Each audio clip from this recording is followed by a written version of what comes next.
কি বলেন? যাদের সমর্থ নাই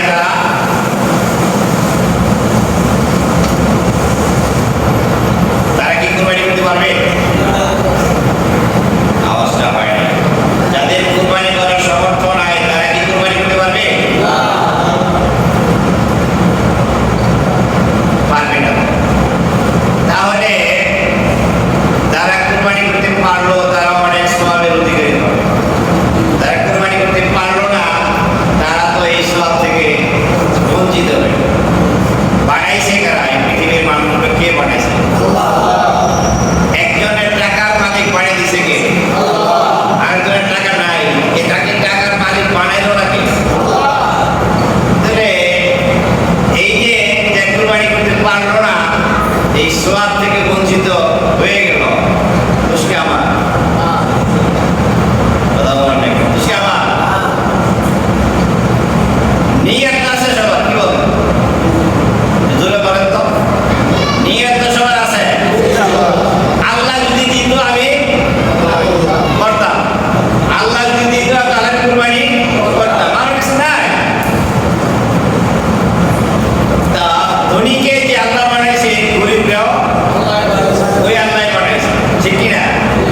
রাজারা যে আল্লাহ বানাইছে প্রজারাও ওই আল্লাহ বানাইছে। আমি যে কুরবানি দিতে পারলাম না এত বড় সওয়াব থেকে বঞ্চিত হইলাম, আল্লাহ কয় না তুই বঞ্চিত হস নাই, তোরে কিছু শিখাই দিয়ে নেই, তুই আমল কর, আল্লাহ আমি আল্লাহ তোর কুরবানির সওয়াব দিয়ে দিব।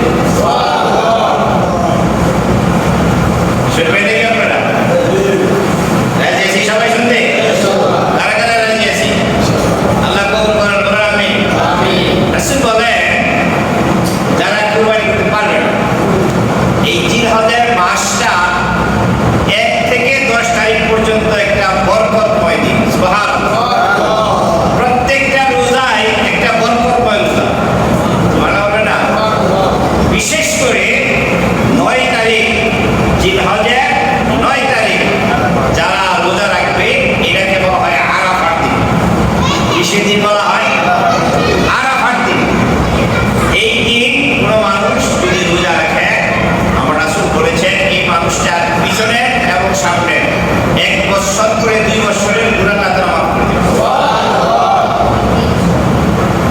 যারা রোজা, যারা কুরবানি করবে, যারা করবে না, উভয় জিলহজের চাঁদ উঠলে এই হাতের নখ, পায়ের নখ, মাথার চুল, মোষ, নাভির নিচের পশম কিছু থাকে না। কি বললাম? হাতের নখ, পায়ের নখ, মাথার চুল,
বিগত দিনে একটা জুলুমের রাজত্বে বসবাস করেছি। কথাটা কি ঠিক না বেঠে? একটা জুলুমের রাজত্বে আমরা বসবাস করেছি। অনেক জায়গায় দেখা গেছে ইমাম সাহেব, মুয়াজ্জিন সাহেব মসজিদে ফজরের নামাজের জন্য গেছেন, আজান দিছেন, এই সময় তাকে গ্রেফতার করে নিয়ে গেছেন। এই রেকর্ড আপনারা শুনে নেন। আমি একবার একটা প্রোগ্রাম ছিল আমার, আসতেছি মডার্ন বলে একটা স্টেশন, এখানে আমাদের গাড়ি আটকে দিল। কি করতেছে, কি বলে এটা, চেক করতেছে। চেকগুলো হয় খালি বুঝতে পারি বহু আলেম ওলামারা গ্রেফতার হয়েছে, বহু আলেম ওলামাদেরকে জেল খাটতে হয়েছে। জেল কাদের জন্য? জেল কাদের জন্য? জেল হলো দুর্নীতিবাদের জন্য, জেল হলো সন্ত্রাসীর জন্য, জেল হলো চাঁদাবাজির জন্য, জেল হলো নারী নির্যাতনকারীর জন্য, জেল হলো চোরের জন্য, জেল ডাকাতের জন্য।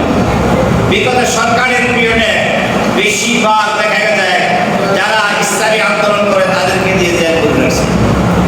কথা বলেন, আছে না এরকম? বাংলাদেশের প্রখ্যাত আলেম মাওলানা মামুনুল হক সাহেব, প্রখ্যাত আলেম না? মাওলানা আমির হামজা সাহেব, প্রখ্যাত আলেম না? তাদের মতো হাজার হাজার আলেমকে, আর হয়তো পরিচিত তাদেরকে মানুষ চিনে, হাজার হাজার আলেমকে তারা ধরে বন্দি করে রাখছে। একটাই কথা ছিল, তারা চোরের বিরুদ্ধে কথা বলেছে, তারা মদের বিরুদ্ধে কথা বলেছে, তারা পর্দা করার জন্য কথা বলেছে, তারা আল্লাহর আইনের জন্য কথা বলেছে। এই একটা কারণে জেলা একটা রাখছে। তাহলে আমরা একটা জুলুমের রাজত্ব থেকে এখন মুক্তি পেয়েছি। কথা বলবেন না? এই সময় আমাদের কি করা দরকার? আল্লাহ তাআলা বলে, ইয়া আইয়ুহাল্লাযীনা আমানু, হে ঈমানওয়ালারা, ইস্তাঈনু, তোমরা সাহায্য চাও। কার কাছে? কার কাছে? বিসসালাহ, নামাজের মাধ্যমে, ওয়াস-সবর, সবরের মাধ্যমে। এখন দেখেন এই সমাজ, এই দেশ, এই রাষ্ট্র একটা জুলুম থেকে মুক্ত পাওয়ার পরে যে রাজনৈতিক দলগুলো আছে, কোন রাজনৈতিক দল মত্ত আছে চাঁদাবাজি।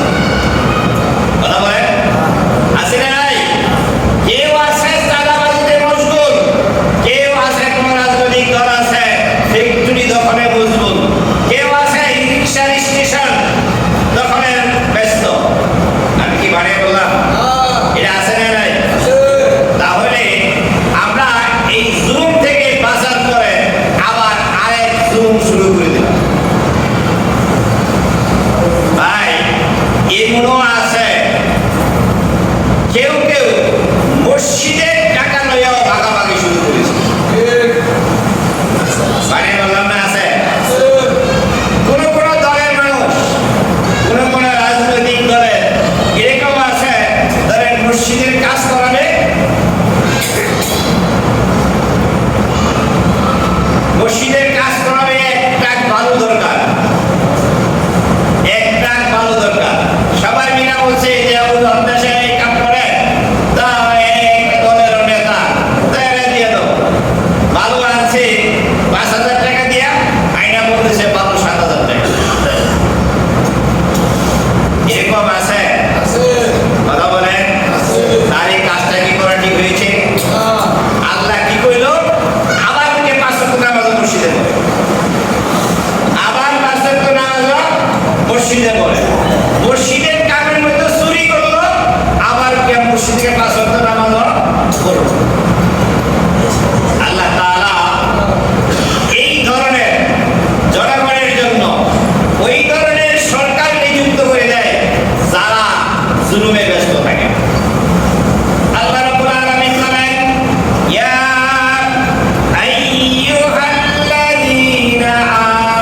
তোমাদের এই বিগত সরকার যে জুলুম আর অত্যাচার করে গেছেন, এই জন্য তোমরা এর থেকে আমি আল্লাহ তোমাদেরকে মুক্তি দিয়েছি। এখন তোমাদের কাজ হবে আল্লাহর বেশি বেশি নামাজ পড়া, ধৈর্য ধারণ করা। আমরা যদি এটা করতে না পারি আর ধৈর্য ধারণ করি, আন্দোলনে যে যারা শহীদ হয়ে গেল, শুনেন আল্লাহ রাব্বুল আলামিন বলেন, ওয়ালা তাকুলু লিমান ইউকতালু ফি সাবিলিল্লাহি আমওয়াত বাল আহইয়াউ ওয়ালাকিন লা তাশউরুন। আল্লাহু আকবার, আল্লাহু আকবার। এই যে আন্দোলন গেল, সব এই আন্দোলনের মধ্যে বহু মানুষ শহীদ হয়েছে, বুঝছে না? বহু মানুষ পঙ্গুত্ব বরণ করেছে, তারা এখনো মেডিকেলের কাজ পাইতেছে। আমরা এক শ্রেণীর জনগণ আছি, তাদের মেডিকেলের খবর নেই। আরেক শ্রেণীর জনগণ আছি, ওইটা পাত্তাই দিয়ে আমরা বললাম। কথা বলে আছে এরকম? এই যে ছাত্র জনতা এত কষ্ট করে, আমি জানি না আপনারা কোন দৃষ্টিতে দেখবেন, যেই সময়ে বাস্তবিক কথা বলতে হয়, আপনারা মনে করেন রাজনৈতিক বলছি, বাস্তবিক কথা, যেই সময়ে পাষণ্ড হারুন বাতের হোটেল করলো, এই হোটেল করে কিছু ছেলেদেরকে নিয়ে আটকাইল। কার কার আছে? সার্জিস, নাহিদ, হাসানা, আর এরকম কয়েকজনকে নিয়ে আটকাইল। আটকায় তাদের কাছে স্বীকারোক্তি চাইতেছে, স্বীকারোক্তি। তারা যদি তখন এই সরকারের সাথে হাত মিলাইয়া বহির্বিশ্বে তারা পাড়ি জমাইল, তাদেরকে বাড়ি গাড়ি থাকার সম্পদ, রাজার হারা জীবন থাকবো, এই প্রস্তাব তাদেরকে সরকার দিয়েছে। তারা কি পারতো কি পারতো না? যেটা বলেন, তারা কি এটা করেছে? তারা এটা করে নাই। তারা এটা না করে এই বাংলাদেশের জনগণের জন্য তারা হাত না মিলিয়ে বলছে যে আমরা নিজেরা বাঁচবো না, বাংলার 18 কোটি মানুষকে আমাদের বাঁচাতে হবে। এটা তারা করছে না? আজকে তাদেরকে কেউ বাঁকা চোখে দেখে। আমার মনে হয় যারা আজকে তাদেরকে বাঁকা চোখে দেখে, তাদের এই 10-20 জনকে যদি এই প্রস্তাব দেওয়া হতো, তারা অগোচরে এই প্রস্তাব মেনে নিয়ে আমেরিকাতে তারা সুন্দর বাড়ি বানাতো। কথা বলেন। আরো কি হয়েছে, এখন একটা নেতা একটা দলের আলেমদেরকে যা ইচ্ছা তাই বলতেছে, ফিনিশিং কথাই বলেছে যে মা বোনেরা তোমরা এই মুরবিগ সন্তান পেটে নিও না। আপনারা শুনছেন এরকম বলছে কিনা? একটা এই লম্পটকে, এই বেয়াদবকে জুতা পিটা করে বাংলাদেশ থেকে বের করে দেওয়া দরকার। কথা ঠিক কিনা? যারা আলেমদের সম্পর্কে এ ধরনের কথা বলে, তাদেরকে জুতা পিটা করে, নমরুদকে যেরকম জুতা পিটা করে আল্লাহ তাআলা দুনিয়া থেকে বের করে দিয়েছে, বাংলার মানুষের জন্য এটা উচিত হবে এই ধরনের লম্পট বেয়াদবকে জুতা পিটা করে বাংলাদেশ থেকে বের করে দেওয়া। সম্মানিত ভাইরা, তোমার মতন ফজু যদি এই প্রস্তাব পাইতো, তাহলে তোমার কাছে মুক্তিযোদ্ধার সনদ আর এই মুক্তিযোদ্ধার কথা শোনা যেত না। তুমি আগেই বাংলাদেশ থেকে পাড়ি জমাতে। একজন নাম বলতে চাই না, আপনারা বুঝে নেবেন, বাংলাদেশ থেকে দীর্ঘদিন জামায়া ধরে ভারতে রইল, আর ভারত থেকে এখন এসে তখন নাটক সাজাসে তিনি গুম হয়েছিলেন, এখন বাংলাদেশে এসে তিনি নির্বাচনের গুণগান গাইতেছে। সম্মানিত ভাইরা, এই আয়াত থেকে শিক্ষা বাদ দিতে হবে। আল্লাহ তাআলা বলছেন কি, তোমাদের কাছে যখন নেতৃত্ব আসে, তোমরা যখন এই জুলুম থেকে পরিত্রাণ পেয়ে নেতৃত্ব আসে, তোমাদের উচিত হবে আল্লাহর কাছে সাহায্য চাওয়া। কিসের মাধ্যমে? নামাজ এবং ধৈর্যের মাধ্যমে। সম্মানিত ভাইরা আমার, এই সকল আন্দোলনে যে মানুষগুলো শাহাদাত বরণ করেছে, আল্লাহ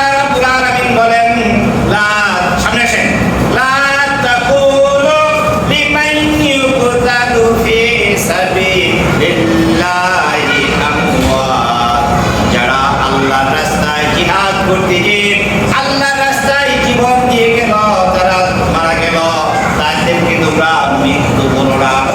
কি বলো না? কে বলতেছেন? কে বলতেছেন? তাদেরকে তোমরা মৃত্যু বলো না। বাল আহিয়া ওয়ালাকিন লা তাশউরুন, বরং তারা জীবিত আছেন। তাদেরকে যে জীবিত আছে তোমরা এটা উপলব্ধি করতে পারো না। সুবহানাল্লাহ। জীবিত যা আছেন এর ব্যাখ্যায় রাসূল সাল্লাল্লাহু আলাইহি সাল্লাম বলেন যে এই মানুষগুলোর জন্য রিজিকের ফায়সালা, রিজিক লাগে মরা মানুষের না জেতা মানুষের? যে বলে জেতা মানুষের রিজিক লাগে। এই মানুষের রিজিকের ব্যবস্থা আল্লাহ তাআলা তার নিজের জিম্মায় দিয়ে দেন। সুবহানাল্লাহ। পরের আয়াতে আল্লাহ বলেন ওয়ালা নাবলুওয়ান্নাকুম বিশাইইন মিনাল খাউফ ওয়াল জু'ই ওয়া নাকসিম মিনাল আমওয়াল ওয়াল আনফুসি ওয়াত থামারাত ওয়া বাশশিরিস সাবিরিন। আল্লাহ তাআলা এমনি পার করে দিবেন আমাদেরকে। ওয়ালা নাবলুওয়ান্নাকুম, যারা মাদ্রাসায় পড়েছেন তারা জানেন লামের তাকিদ এবং নুনের তাকিদ। আগে লাম এটাও তাকিদ, পরে নুন এটাও তাকিদ। ওয়ালা নাবলুওয়ান্নাকুম, অবশ্যই অবশ্যই তোমাদেরকে আমি পরীক্ষা করব। কে বলতেছেন? আল্লাহ। বিশাইইন, কিছু জিনিস দ্বারা। ওয়ালা নাবলুওয়ান্নাকুম বিশাইইন, কিছু জিনিস দ্বারা পরীক্ষা করব। এক নাম্বার মিনাল খাউফ, ভয় ভীতি। ভয় কিছুটা ছিল কিনা? গত সরকারের পিরিয়ডে শতকরা ৮০ জন হুজুর আমরা সব কথা বলতে পারি নাই। কথা বলেন না কেন? আছে না? একদিক দিয়ে কমিটি ডিস্টার্ব করছে, আরেক দিক দিয়ে সরকার ডিস্টার্ব করছে, আরেক দিক দিয়ে পুলিশ ডিস্টার্ব করছে। বহু বহু জায়গায় মসজিদের মধ্যে পুলিশরা গোপনে বসে ছিল। ইমাম সাহেব সরকারের বিরুদ্ধে কথা কয় কি? আছে না এটা? আবার মসজিদের সভাপতি যদি আওয়ামী লীগের থেকে থাকে তত কোনো কথাই নেই। ইমাম সাহেব কথা বলছে, আবার মসজিদের সভাপতির চেহারা দিকে চাইছে, কি জানি আবার সভাপতির গুন্ডা কয়। এরকম ইমাম ৮০% ছিল। কি বলেন? আর আমার মতন তো ইমামতি অনেকদিনই গেছে আইছে। একদিন এক শুক্রবারে জমা দিছে, আরেকদিন আরেক শুক্রবারে জমা লাগছে। এরকম হয়েছে না? এরকম এক নম্বর খাও মিনাল খাও, দুই নম্বরে জুর, ক্ষুধা। হাজার হাজার মানুষ ক্ষুধায় কষ্ট করেছে। বাড়িতে ভাত আছে কিন্তু সে কোন জায়গায় থাকে তার পরিবার পরিজন জানে না। এভাবে দিন কাটছে না? মিনাল খাউফি ওয়াল জু'i ওয়া নাকসিম মিনাল আমওয়াল, ব্যবসা বাণিজ্য ক্ষতি। বহু মানুষ আছে যারা ব্যবসা বাণিজ্য ক্ষতি করতে করতে করতে করতে শেষ পর্যন্ত রিক্সা ধরছে। গত পিরিয়ডে এরকম গেছে না? গেছে। মিনাল নাকসিম মিনাল আমওয়াল ওয়াল আনফুসি ওয়াস সামারাত, নফসের ক্ষতি হয়েছে, জেল খাটছে, জুলুমের শিকার হয়েছে, শেষ পর্যন্ত ফাঁসির কাষ্ঠেও জেলে হয়েছে। গত পিরিয়ডে যাদেরকে ফাঁসি দেওয়া হয়েছে একই মামলায় তার ফাঁসি হয় নাই। এই তো মাত্র কয়েকদিন আগে সে বেকসুর খালাস পাইল। সুবহানাল্লাহ বলে না? নাকি এটিএম আজহারুল ইসলাম। আপনাদের কাছে আরেকটা বলতে চাই, আমি একেবারে নিচে রাখতে চাই না। এই বাংলাদেশে ৫ই আগস্টের পরে কাউকে কাউকে বিশেষ ক্ষমতায় ছেড়ে দেওয়া হয়েছে। একদিন, ২ দিন, সর্বোচ্চ ৭ দিনের মাধ্যমে বহু নেতাকে ছেড়ে দেওয়া হয়েছে বিশেষ ক্ষমতায়, প্রধান উপদেষ্টার বিশেষ ক্ষমতায়। আজকে কয় মাস হয়েছে? ৯ মাস। এই ৯ মাস পর্যন্ত বাংলাদেশ জামাত ইসলামের সেক্রেটারি, সহকারী সেক্রেটারি জনাব আজহারুল ইসলাম সাহেবকে আইনি লড়াই করে প্রমাণ করে যে তিনি একজন নির্দোষ, প্রমাণ করে তাকে খালাস করে দেওয়া হয়েছে। এর মাধ্যমে প্রমাণ হলো, এই মামলার রায়ের মাধ্যমে প্রমাণ হয়েছে বিগত পিরিয়ডে যাদেরকে ফাঁসি দেওয়া হয়েছে একজন লোকেরও 10 পয়সার কোনো অপরাধ ছিল না।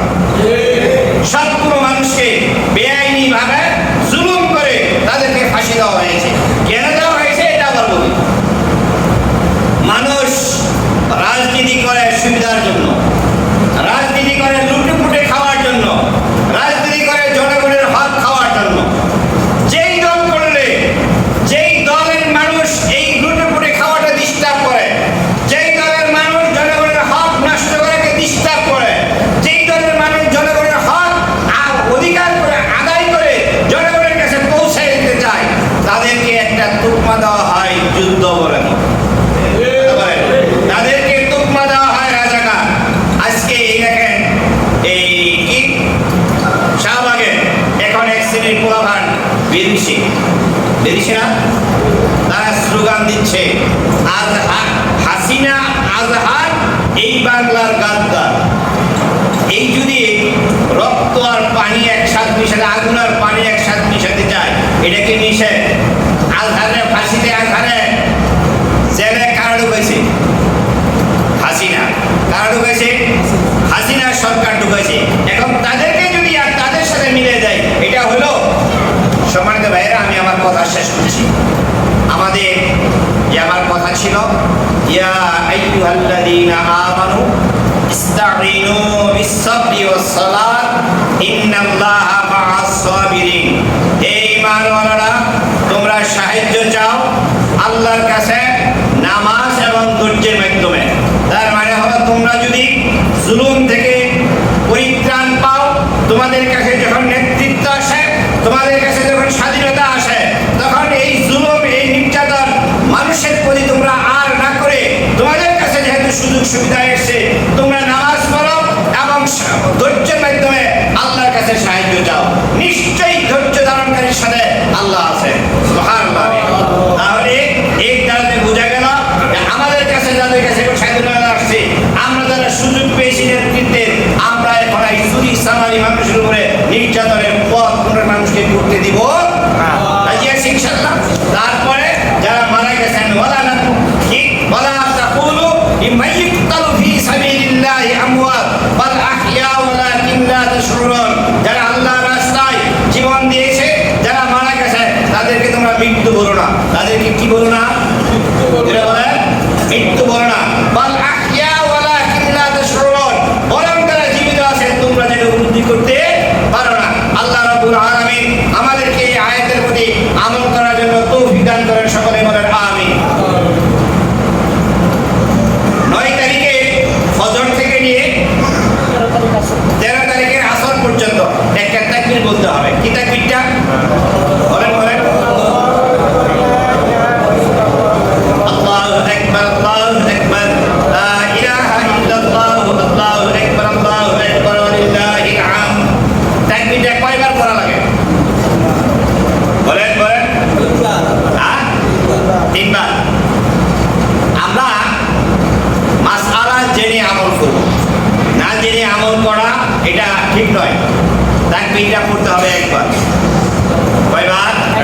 এটা বলেন। বলেন আমার সাথে, আল্লাহু আকবার, আল্লাহু আকবার, লা ইলাহা ইল্লাল্লাহ, আল্লাহু আকবার, আল্লাহু আকবার, ওয়ালিল্লাহিল হামদ। এই তাকবীরটা 9 তারিখের ফজর থেকে নিয়ে 13 তারিখের আসর পর্যন্ত। যদি কেউ কোনো নামাজে ভুলে যান, করতে পারলেন না, হতে পারে এরকম।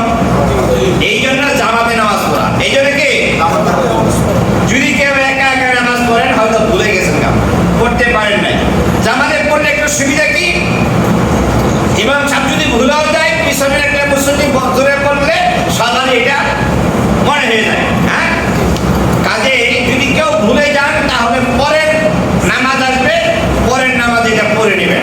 আর তাহলে যে সময় আপনার মনে হয়, ওই সময় আপনি এই দোয়াটা করে নেবেন। বলবো ইনশাআল্লাহ। আবার নিচের থেকে আমার সার পর্ব টানছি, যারা কুরবানি করতে পারবেন, ক্ষমতা কে দিয়েছেন? আল্লাহ। যেটা বলেন, যারা কুরবানি দিতে পারেন নাই, এই ক্ষমতা দেন নাই কে? আল্লাহ। তাহলে আমরা কি মানে সব থেকে বঞ্চিত হব না? যদি কোনো মানুষ কুরবানির চাঁদ ওঠার পরে হাতের নখ, পায়ের নখ, মাথার চুল, মোষ, নাভির নিচের পশম না কেটে এই 10 দিন অপেক্ষা করে কুরবানির পরে কাটে, আল্লাহ তাআলা তার আমলনামায় কুরবানির সওয়াব দিয়ে দিবেন। আল্লাহ তাআলা আমাদেরকে আমল করার তৌফিক দান করেন। উপরে মা বোন যারা আছেন, মা বোনেরা রোজা রাখায় খুব বেশি অভ্যস্ত। হ্যাঁ, মা বোনরা রোজা রাখায় খুব বেশি অভ্যস্ত। আমার বাড়িতে আমার ছেলের বউ, সেও রোজা রাখতেছে, আর আমার গিন্নিও রোজা রাখতেছে। আমার জিজ্ঞেস করে, তুমি রোজা রাখবা না? এখন তুমি রাখাই শুনবো, তোমার 5 বছর আমি দাও।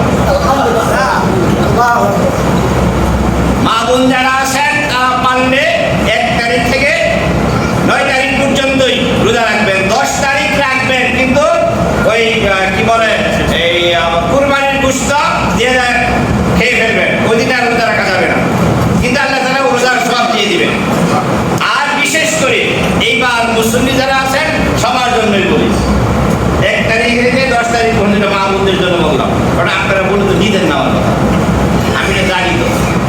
নিজে আমল যদি না করি আপনারা এটা করবেন না? এই কথাটা মা বোনদের জন্য 1 তারিখ থেকে 10 তারিখ পর্যন্ত, 9 তারিখ পর্যন্ত, এটা মা বোনের। যদি কোনো মানুষ আরাফার দিনে রোজা রাখে, আল্লাহ তাআলা প্রথমে বিগত দিনের সামনের 1 বছরের, বিগত 1 বছরের সামনের 1 বছরের সগীরা গুনাহকে আল্লাহ তাআলা মাফ করে দেন, বলবেন না? আর এইটা, এই আরাফার দিবসের রোজাটা পারবো না রাখতে আমরা? ইনশাআল্লাহ পারবো, ইনশাআল্লাহ। ইনশাআল্লাহটা আস্ত হয়ে গেল, একটু জোরে বলেন না ইনশাআল্লাহ। আমরা 9 তারিখের রোজাটা রাখার জন্য চেষ্টা করবো, আল্লাহ যেন তৌফিক দান করে, সকলে বলেন আমিন। দোয়ার কথা বলছে, কে বলছেন বলেন না? বিএনপি কে করে? সাহস পান নাকি? কি বলছেন আপনারা? শহীদ জিয়াউর রহমানের জন্য দোয়া বলেন, আজ দিয়ে দিই আপনাকে। প্রেসিডেন্ট শহীদ জিয়াউর রহমান সাহেব ভালো মানুষ ছিলেন। তিনি, আপনারা জেনে খুশি হবেন, আরাফার ময়দানে আগে ছিল ধুধু মাঠ, কোনো ছায়ার ব্যবস্থা ছিল না, ধুধু মাঠ। তারা এই জায়গায় হাজিরা দিয়ে বসার কোনো জায়গা পেত না, কেউ তাঁবু টানাইতো, কেউ তাঁবু টানাইতো না, রৌদ্রের মধ্যে সারাদিন অবস্থান করেছে। প্রেসিডেন্ট শহীদ জিয়াউর রহমান সাহেব তিনি বাংলাদেশ থেকে নিম গাছের বীজ নিয়ে সেখানে বপন করে দিয়ে আসছে। এখন যারা হজে যাবেন তারা দেখবেন পুরা মাঠ এই নিম গাছে ভর্তি। তো ভালো হবে না? মক্কার মানুষ এই গাছটাকে জিয়া ট্রি বলে, সাধারণত জিয়া ট্রি বলে, মানে জিয়া লাগাইছে এই জন্য জিয়া ট্রি বলে। আমরা দোয়া করি আল্লাহ তাআলা যেন তার আমল নামায় এই গাছের ছায়ে যে হাজিরা অবস্থান করে হজ করছেন, আল্লাহ তাআলা যেন তার কবরের মধ্যে এই হজের সওয়াব দিয়ে দেন। কথা হলো যে এই দলটা যিনি প্রতিষ্ঠা করেছেন শহীদ প্রেসিডেন্ট জিয়াউর রহমান, আপনাদের মধ্যে যারা আছেন এই দলের আদর্শের মধ্যে তারা নাই, অধিকাংশরা এই আদর্শে নাই। সুতরাং তার আমলের বরকতে আজকে আপনাদেরকে বাংলার মানুষ পছন্দ করে। শুধু প্রেসিডেন্ট জিয়াউর রহমানের আদর্শের বরকতে আপনাদেরকে বাংলার মানুষ পছন্দ করে, তা না হয় আপনারা যে আকাম কুকাম শুরু করেছেন, বাংলাদেশের মানুষ আপনাদেরকে পছন্দ করে কথা না। এই বাংলাদেশে এই 5ই আগস্টের পরে যে আকাম কুকাম চান্দাবাজি দখলবাজি যা আছে সব এই বিএনপি দ্বারা হচ্ছে, এটা মানুষ আপনাদের দ্বারাতে, এটা মানুষ কামনা করে, কামনা করেছে। আজকের আয়াতে একটা ছিল, আমি তাই করেছি। সুতরাং আমার এই কথা যেহেতু ইউটিউবে যাবে, বিএনপির সকল ভাইদের প্রতি আমার অনুরোধ, এই চান্দাবাজি বন্ধ করে মানুষ প্রেসিডেন্ট জিয়াউর রহমানের আদর্শে যেরকম বিশ্বাস করে, শ্রদ্ধা করে, সম্মান করে, আপনারা সেই আদর্শ লালন করে, তাহলে আপনাদেরকেও জিয়াউর রহমানের মতো আপনাদেরকে পছন্দ করবে, নচেত বাংলাদেশের মানুষ আপনাদেরকে প্রত্যাখ্যান করবে। যদি কেউ কষ্ট পেয়ে থাকেন আমার কথায়, আমি হক কথা বলি। তাহার বাইরে আগেই জানেন যে তার এই আওয়ামী লীগের পিরিয়ড আমার এই মসজিদে তিনি সুযোগ করে দিয়েছেন কথা বলার জন্য। কে কি বলবে না বলবে পরোয়া করে কথা বলি না, শুধু এই জায়গায় কথা বলি না, সারা বাংলাদেশে কথা বলবি। কে কি বলবে আমাকে না বলবে কিচ্ছু পরোয়া করি না, একদম জানো কাটছি। আল্লাহর কোরআনের কথা বলতে কি দ্বিধা আছে? বলতে দ্বিধা আছে? অন্যায়কারীকে অন্যায়কারী বলবো, দ্বিধা আছে? তারা সাহস পায় না বলার জন্য? সাহস না পান তাহলে হবে আমরা বোবা শয়তান। তাহলে কি আমরা বোবা শয়তান? এই বোবা শয়তান হয়ে যাব? আল্লাহ রাব্বুল আলামিন শহীদ প্রেসিডেন্ট জিয়াউর রহমান নেক কাজ করে গেছেন। আরাফার ময়দানে যে নিম গাছগুলো লাগে পেয়ে গেছেন, আল্লাহ তাআলা যেন তার কবরটা জান্নাত